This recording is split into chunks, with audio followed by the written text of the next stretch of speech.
இப்ப பாஜக விஜய் சப்போர்ட் பண்றதுனால என்ன அவுட்கம் வந்துற போகுது சார்? அவருக்கு என்ன இதுல நன்மை இருக்க போகுது? யாருக்கு தெரியும்? வருமான வரி வழக்காக இருக்கலாம், அமலாக்கத்துறையை நினைத்து அச்சப்படலாம், சிபிஐ நினைத்து அச்சப்படலாம். Who knows? யாருக்கு தெரியும் சார்? இன்னைக்கு பாஜக கூட்டணியில் இருக்கக்கூடிய எல்லா கட்சிகளுக்கு இப்போ மேலேயும் வழக்கு இருக்கு. சிபிஐ வழக்கு இருக்கு, வருமான வரித்துறை வழக்கு இருக்கு, அமலாக்கத்துறை வழக்கு இருக்கு. பாஜகவோட இருக்கிறதுனால அதெல்லாம் தூக்கிக்கிட்டு இருக்கு அந்த வழக்கு.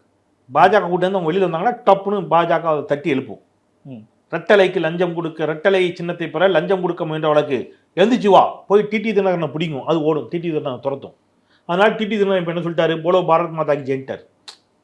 பிரச்சனை இல்லை அவருக்கு. அடுத்தது பார்ப்பாங்க இந்த பக்கம் வேற யார், அன்புமணி ராமதாஸ். ஓகே வாங்க, என்ன 2023 ரோஸ் கார்டன் மைதா வளாகத்தில் டெல்லியில் டெய்லி விசாரிக்கப்படும் அந்த கேஸு அப்படின்னு மாற்றினாங்க. கேலண்டர் கேஸாக மாற்றி அவர் மீது இருந்த மருத்துவக் கல்லூரிகளுக்கு சீட்டு எண்ணிக்கையை அதிகப்படுத்துவதற்காக லஞ்சம் பெற்ற வழக்கு தினசரி விசாரணை தொடங்கப்படும் என்று அறிவித்த உடனே அடுத்த நாள் பாஜக கூட்டணிட்டார் அவர். இவங்க இன்னைக்கு சொல்றாங்க, அடுத்த நாள் ரைட் அப்படியே தூங்கு தூங்கு தூங்கு தூங்கு கூட்டணிக்கு வந்துட்டாப்ல. இப்படித்தான் பாஜக எல்லாரையும் பயன்படுத்துது. நீங்க விஜய்க்கும் அப்படி பயன்படுத்தாது என்று என்ன நம்பிக்கை இருக்குது? நான் திருப்பி சொல்றேன், விஜய் நீங்க பாஜகவை மிக கடுமையாக எதிர்த்து இதுவரை நீங்க எந்த போராட்டத்தையும் நடத்தல.